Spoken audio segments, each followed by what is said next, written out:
మరణం వరకు సమాధానం లేని ఒకే ఒక్క ప్రశ్న, ఎవరిని నమ్మాలి?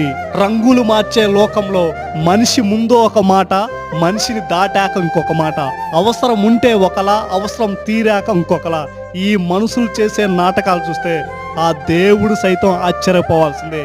ఏ మనుషులు రా నాయన, ఎవరిని నమ్మాలో కూడా అర్థం కావట్లేదు. మాటలు మారుస్తూ మోసాలు చేస్తూ బ్రతికే బ్రతుకు కూడా ఒక బ్రతికేనా? నువ్వు బిజినెస్ చేస్తావో, ఎంప్లాయీగా ఉంటావో, లేదా రిలేషన్షిప్లో ఉంటావో, ఏదైనా చెయ్యి, వీటన్నిటితో ముడిపడింది ఒక్కటే, నమ్మకం. అసలు మనిషి అంటేనే నమ్మకం. నమ్మకం లేని రోజు మనిషి ఉన్న సచ్చినోడితోనే సమానం. గుర్తుపెట్టుకో, జీవితంలో నువ్వు సాధించినా సాధించకపోయినా కానీ ఒక నమ్మక ద్రోహిగా మాత్రం మిగలొద్దు.